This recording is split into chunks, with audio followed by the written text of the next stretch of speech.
So it's a safe bet everyone in this room has seen Crazy Rich Asians or Raya and the Last Dragon, but have you also had a chance to see Adele's latest screenplay and directorial debut, Joyride?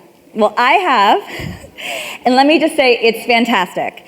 I laughed until I cried, and then I actually cried, and then I laughed again, but it is filled with so much humor and heart. As a screenwriter, producer, director, Adele is a true trailblazer in Hollywood. Not to mention her dedication to promoting fellow Asian actors through the film is unparalleled. Please also welcome Bing Chen, co-founder and CEO of Gold House, the premier collective of multicultural communities aimed at unlocking socioeconomic equity. Plus founder of AU Holdings, a new world builder, investing in multicultural creators. He is also one of the original architects of the multi-billion-dollar influence ecosystem during his time at YouTube. Woohoo! There's no denying it was a watershed year for Asian actors and writers at the Oscars. Everything, Everywhere, All at Once was a huge success and became the most awarded film of all time. That absolutely deserves some love. However, Asians historically are underrepresented at award shows and entertainment in general. Today, we want to not only celebrate exceptional contributions from my guests here today, but also talk about ways to increase Asian inclusivity in non-Asian countries through storytelling, music, in Hollywood, New York, and beyond.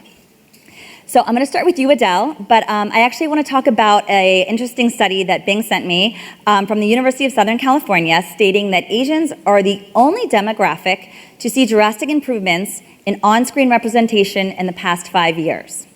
So I was curious, because it's been about 5 years since Crazy Rich Asians premiered. How was your experience in getting Joyride produced different than it was? It's a completely different landscape. So I spent most of my career as a television writer, producer, showrunner, and in American television. So it was 17 years of writing for these hit one-hour network shows, and I could not get an Asian on screen. I could get them as guest actors. I would campaign for them, but generally the thought, even if nobody articulated it, was that the American and global audience really would not care to see Asian actors at the center of the story. And what we saw with Crazy Rich is that that could not have been further from the truth. So on the other side of it, it's kind of a pattern with Hollywood that they chase success. And so, there was success with Crazy Rich Asians. So then everybody wants to have the television show or the movie that follows that up. But you don't, that never really quite works that way. Forced. But the great thing is it did get to platform all these different faces, and it really kind of drove home that thing that we all suspected, which was if you give the global audience a story that they can sink their teeth into a world that really excites them, they will show up for it. So it is a different landscape right now. But I want to say, it's not like one movie happens and we've fixed racism in Hollywood. It's just a continual, I won't say fight, but it's an effort. It's a collaborative effort, and we have a lot of support from our community. And so, the waves that came after that, we need all of them. We need this continual sort of shoring up of creative projects from the Asian American community. Absolutely, and that segues well into the next question that I actually had for Bing, which is, what challenges do you think Asian actors and artists are facing in the industry today? There's several. I think the biggest one, especially because we're in Singapore, is the difference between Asian American stories and identity and Asian diasporic. There is historically a sort of tokenizing move of hiring someone who is successful in an Asia continental country because of their local prowess or regional prowess or continental prowess and their artistry, but often it doesn't translate over to the West. Similarly, there is a desire within the Asian American community, or I should say a subset, that wants to tell uniquely Asian American, operative word is American stories, sometimes to supersede their Asianness. And so I think that's number one, honestly, the battle that I think a lot of people are trying to reconcile. I think the second, and I hate to say this, is we are in a contractive phase with the media, partly because of the very valid strike where we support our writers and actors, partly also because of just the economy and capitalization are difficult right now. And so we're seeing a lot of these media companies retreat back to what they know. And because of, unfortunately, who's in power, what they know looks a certain way, and in many cases a certain race and gender. The punchline is this is not people of color or women.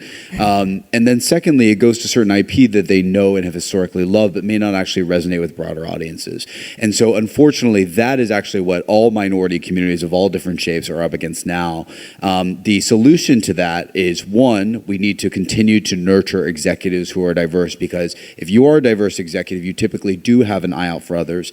Second is we need to continue investing in new creative meccas, whether they're Korea or Bollywood or Tollywood and so forth.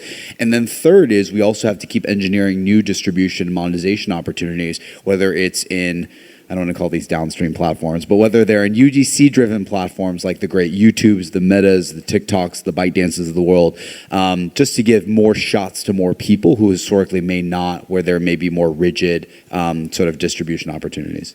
Yeah, there's some like really smart solutions. You know, there's a saying in Hollywood, Adele, this is more for you, but you know, it's all about who you know. How did you personally end up in Hollywood from Malaysia? And did you have a community when you arrived, or were you kind of on your own first starting out? No, I think for most of my career, I was one of maybe 12 white guy writers on a television show. And again, like I grew up in Malaysia watching, you know, RTM1, RTM2, TV3, there were like 3 TV channels. And you never think of Hollywood as being somewhere, you know, where you could sort of tell your own stories or tell stories for people who looked like you. The issue with that is you start, you know, it's an overused term, but it's like this internalized colonialism that happens when you grow up in like literally like a former colony, where you start thinking like, you know, you're lucky just to be there. You just need to like work within the existing structure, that if you just work hard enough and, you know, you prove your worth, at some point you get to tell your own stories. And I think what I found and what the Asian community in Hollywood has found is that you don't get that chance given to you. You really kind of have to like show up with your own stories and kind of, you know, just overperform. You know, it's not the easiest thing when you don't have somebody that you know already doing it. So to get, you know, to your original question, it's like, no, I didn't know anybody, and I was terrible at networking. I'm a writer. Writers are idiots. Like we're just like these weird, you know, gremlins in the quiet back room. Not true. And I say that to say this, because sometimes Hollywood gets this rap for like, it's all about who you know, it's about network. It can be about all those things, but it's about being really ready for that opportunity. And the upside to that is it's a completely different landscape right now. I think not just with the creatives in Hollywood, you know, there are the Asians, the Asian allies, and there are all these other amazing community-based organizations like Gold House and CAPE, who are there to really sort of help foster these voices and give them the support that they need.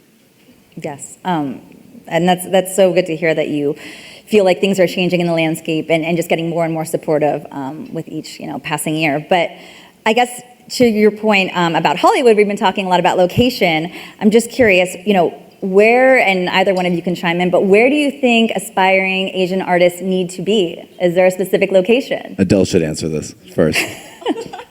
I mean, look, like, how do I say this? TikTok. You need to be on TikTok. Which is ubiquitous that's because of the internet. Yeah. No, I mean, look, a lot of us want to give platitudes like, oh, look, anyone can be big anywhere, and once you're big somewhere, you have a higher propensity of being big elsewhere. The unfortunate reality is that 80% of traditional media exported worldwide still comes from Hollywood, and Hollywood not as a concept, as a location. And so, unfortunately, a lot of these casting directors, if you're an actor, a lot of these producers, if you're a writer-director, and so forth, are still, unfortunately, a little ethnocentric and often based in Los Angeles. And it's not a bias against the wonderful Los Angelinos. It is just you will do what you know and what you have access to, because the business is already hard enough. So why make it even more difficult with thousands of miles in different languages? So the unpopular truth is probably it increases one's likelihood of success to be proximate to the creative mecca.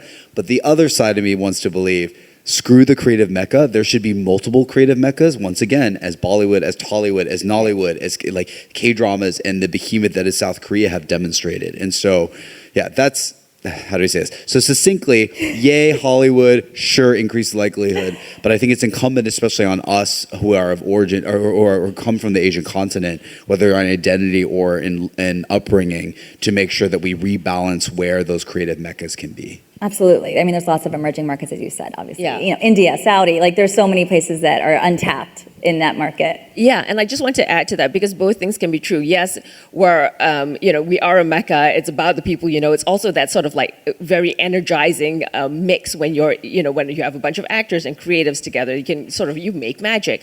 But I was not joking about TikTok, like the way a lot of casting works now. The studios haven't quite figured out how to get Gen Z and the alphas on, and so the way they've been approaching it, at least in my experience, was to kind of chase influencers and people who had huge followings and people who can make a splash. So a lot of times our casting lists include people who, could live anywhere, but they just kind of made a splash on TikTok. They have an amazing YouTube video.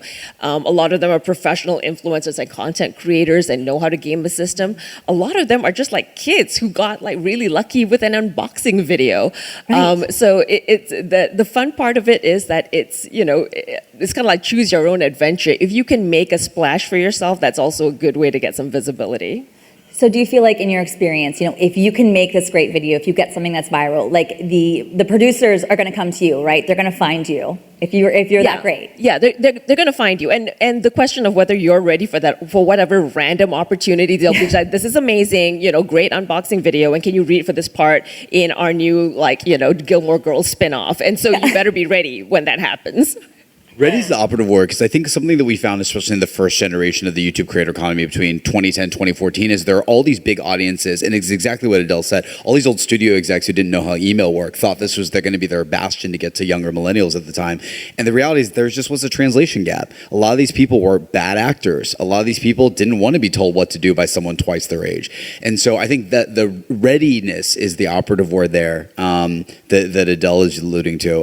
That being said, I will say one of the interesting outputs of this strike, which is not dissimilar from what happened with the last great writer strike that was also very valid, is the rise of reality TV. Mm-hmm. And reality TV actually lends itself much more easily than scripted narratives do to web-born creators because they are, by definition, mostly unscripted.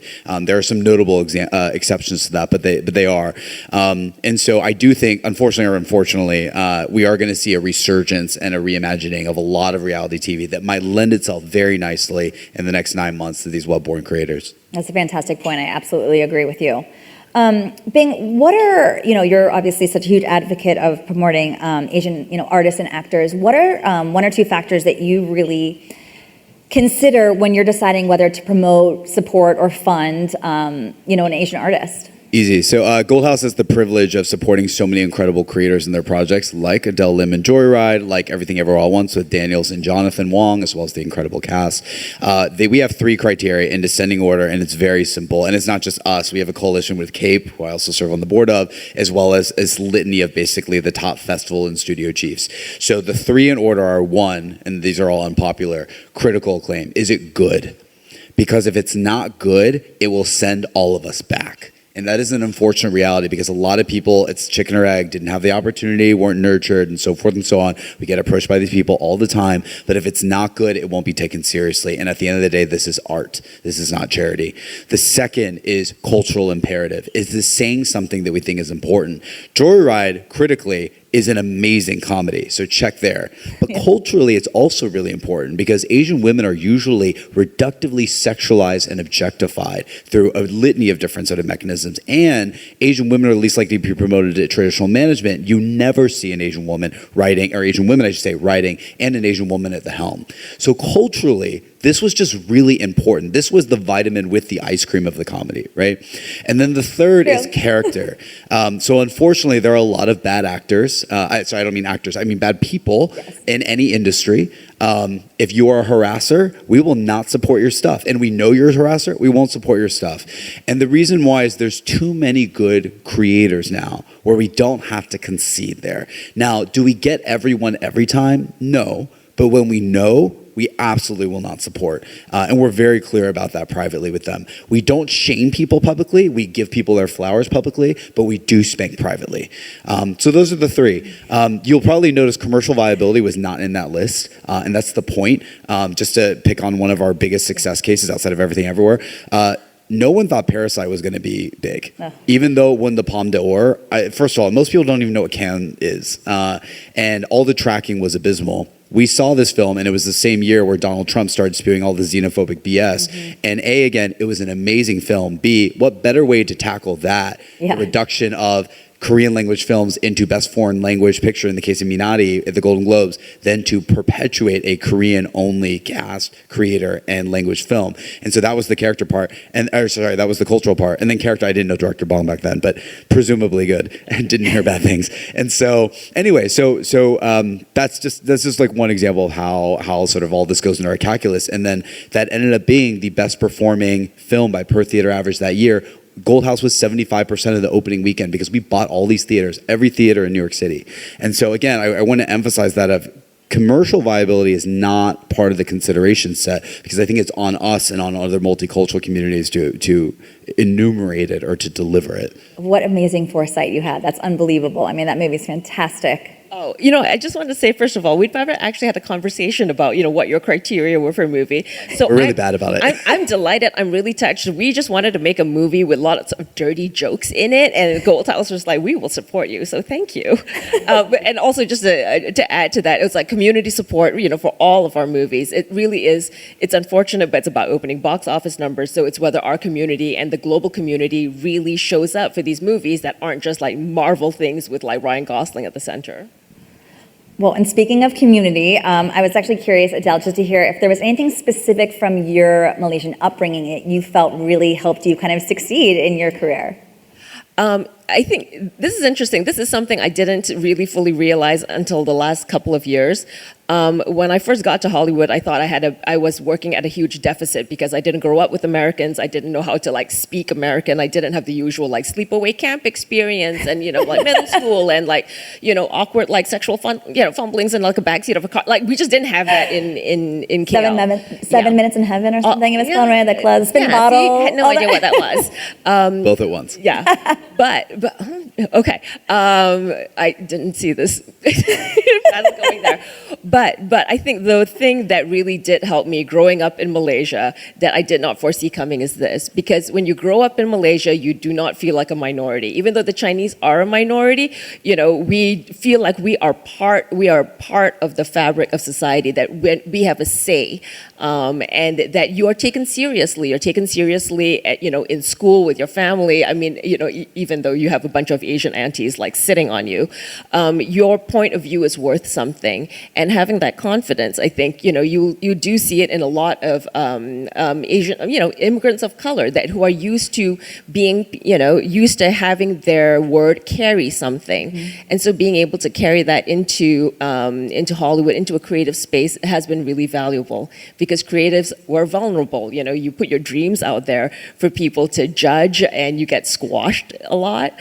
So it takes a lot of, unjustified self-confidence. Well, yeah, and I think you're right. I think confidence is a skill. It's not something to be taken for granted, and the most you can build it up as a young adult, a childhood, just throughout adulthood, really serves you well in adulthood when you are getting, rejections or, not everyone likes you, not everyone wants to be your friend, all of those things. So that's beautiful, Beth. Confidence is a skill. Love.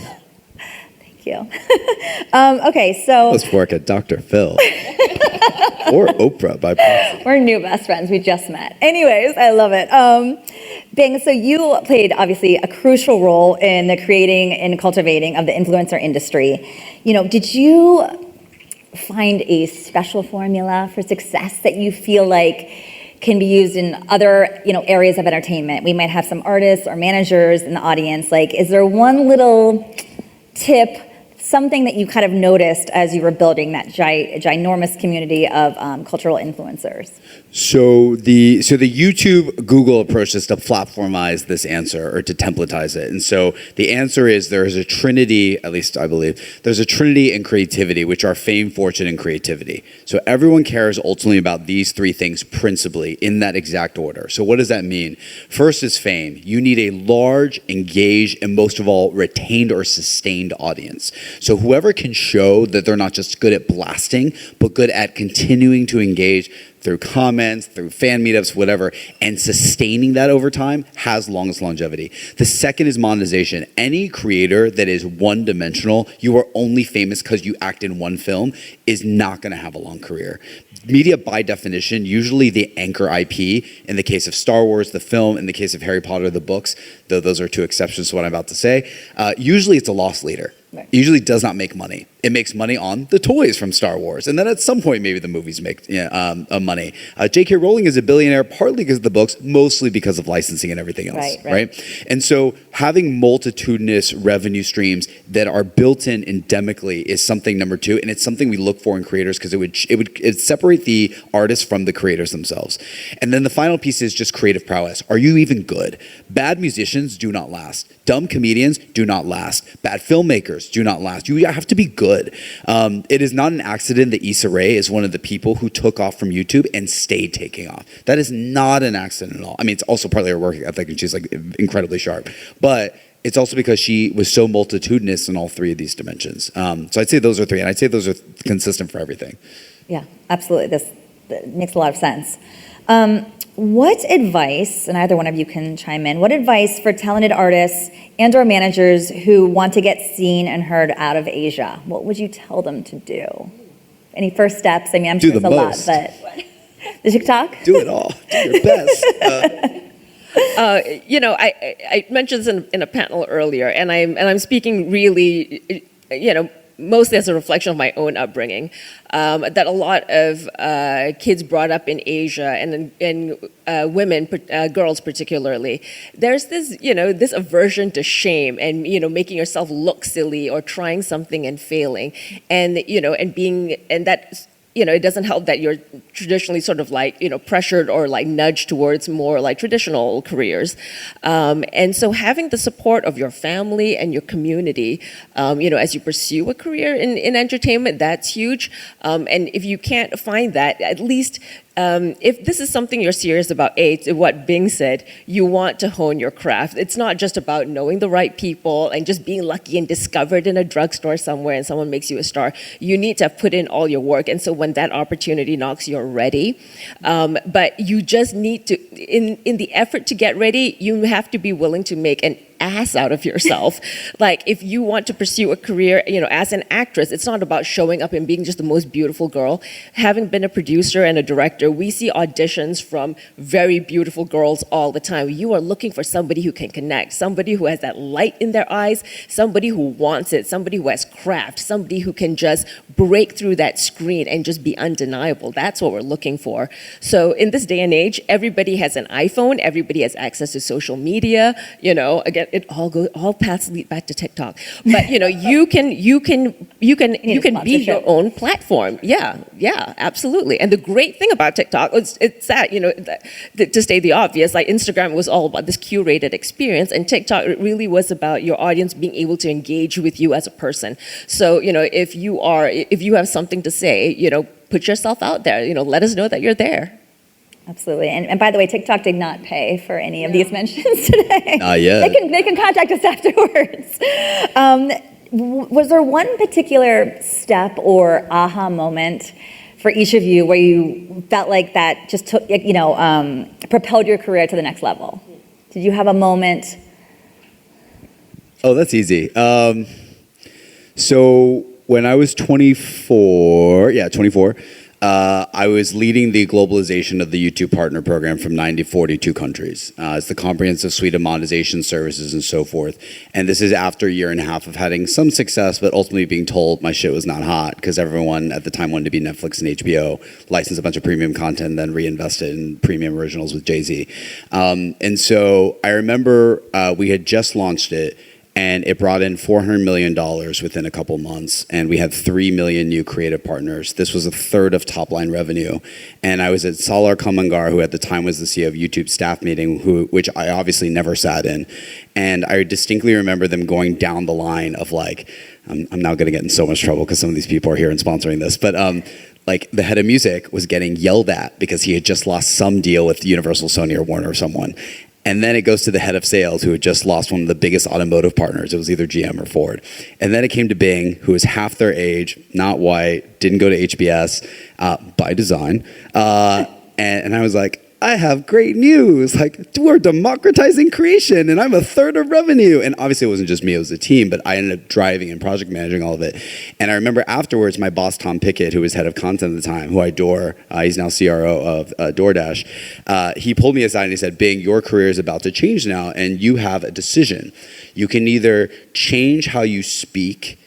And change how you dress, and this man was, of course, in a sweater and like a collar button up and so forth, and change how you interact with people, or you can be yourself. And I thought, this sounds like a backhanded compliment. Like, I don't know if I should cry right now. I thought we were just hot.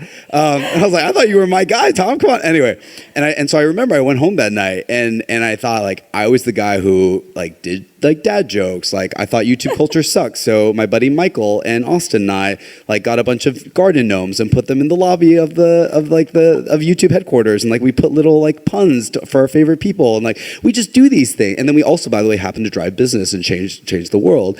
And I remember thinking for like 2 hours, I was like, should I be myself or should I change everything? And like, we all have this though. If you're in like, I will not mention names, but if you're in a traditional corporation, you speak a certain way, you look a certain way. And I remember I thought for a whole 2 hours, do I want to go down that path that sounds like death early? Or do I just want to be myself? And I remember I went to Tom the next day and I said, I have decided I'm going to be myself. And he's like, good, because do you know what an executive at this company is? Or a VP at this company, which at Google is a C-suiter. And he said, it's a nobody. Oh. And I will never forget that, because he was he was one of the 250 VPs, which is not very many for a 100,000 person company. And I was like, oh my God, my destiny is to become a nobody. And so I was like, I've chosen the right thing. And immediately my career skyrocketed. I got on the Forbes 30 under 30 list with Ryan Coogler and Lena Dunham, who went on to do great things, so forth and so on. And so I think that it is hard to be yourself, because it is hard to figure out what that even means. Needless to say, have the permission to do it. But I think that when you find what you were meant to do as quickly as possible and give yourself most of all permission, you find and attract people who've done the same thing. What age were you, if you don't mind me asking? I was 24. Okay. Yeah, that's pretty early. That's good. I mean, but all of us have Peter Pan syndrome. I was like, oh, I should be 17 when I'm figuring this out. And we all have versions of this. Like, this is insane, Big. Like 24 years old, I was just like I was eating cake and like cutting out coupons for like. That's not true. Oh God. Hard to believe, given you're 27 right now, Adele. But Yeah, we all are. Botox, LA. Here's Adele. Yes. Do you want to share? Did you have an aha or a moment where you said, "Screw this! I'm going and doing this"? You know, I don't think it was necessarily like one clear aha moment, but there was a gala in Los Angeles. We have this thing called the Unforgettable Gala. We call it Asian Prom. So there are all these Hollywood parties. You have the Oscars and the Golden Globes, and it is filled with people who don't look like us. And we had this gala called the Unforgettable Gala, where we really kind of came together and celebrated Asian excellence. And everybody looked fine as hell, was amazing, and this was after Crazy Rich had come out. We were just like vibrating at this amazing, fantastic, shiny level. And I remember having a white friend who was just like, oh my God, I wish I was Asian. And this light bulb moment went off, which was, so many people in our industry have been trying to just like hit that level by sort of like working within a different system. Mm-hmm. And really at that moment, what I realized, it was like, it's not about trying to be the shiny person in their world. It is about creating this amazing world where we're all the stars and you make people want to sit at our table. Yes, I love that. That's great. All right. Oh my gosh, we're running out of time. I'm going to go over by like 2 minutes. Just warning you. Supervising producer move. Yeah. Okay, we'll keep this short and sweet, but I did want to know, like, myself, people here, what is something that a tangible thing that we can actively do to better support Asian artists? Do you have any? Propel and pay. And it's not just Asian artists, it's especially minority artists. The biggest mistake people make, especially if their friends, are like, give me free tickets to your show, or give me free tickets to the premiere. Don't. Blast them on your 5-follower Instagram. It doesn't matter. 5 is more than they had. It's a net positive. And second is pay them. Pay them fully what they're worth. And it's really as simple as that. And it's especially, again, important, and not just for Asians, it's important for minorities especially to be treated that way. Love that. Yeah, and I want to echo, I love that brings the money. Yes, money. Yes, all these programs to really help foster young creatives because God knows, like particularly, again, this is an overgeneralization, but you have the number of Kumon places, or like math tutoring, etc. The amount of the focus that's put on a certain degree of academic excellence, we don't have that kind of support when it comes to creative endeavors. So with corporations, with the community, really putting your money where your mouth is and saying if you want to see more of places like yours, more of your stories on Hollywood, do the work in really kind of fostering all your young people because they're there, they're excited, they are just, they could just use the boost and we can give them that. Yes, let's do it. I'm going to do it. I hope everyone else here will as well. All right, we're going to finish with a lightning round because those are just fun to do. All right, ready? You will each I'll ask a simple question. You can each give your quick, simple answer, and we'll wrap it up. All right, favorite getaway destination in Asia? Oh, that's a trick. We're supposed to say Singapore. That's true. It was a trick question. Oh, okay. No, I'm kidding. Singapore. Pangkor Lao at Malaysia. Oh, I got to Google that. All right, LA or New York? LA, I mean, obviously. New York to live, LA to play. All right, I like that. Texting or talking? Texting, more efficient, can do it multitudinously. Texting because it's talking is hard. All right, all that matters is... 18 years old, happy birthday! I love it. Happy birthday, ATM. All right, let's see. Last one. Favorite Singaporean dish? Okay, this is a trick question because I'm Malaysian and we just have this thing of just it all started in Malaysia. So, okay, the Hainanese chicken rice, sure. Yeah. All right, yes. Black pepper crab, much better than chili crab. Love it. Well, thank you so much. I was really honored to interview both of you today. Thank you, everyone, for joining us. And we really appreciate it. Give it up. Adele Lim. Thank you so much. Thank you, Dr. Beth.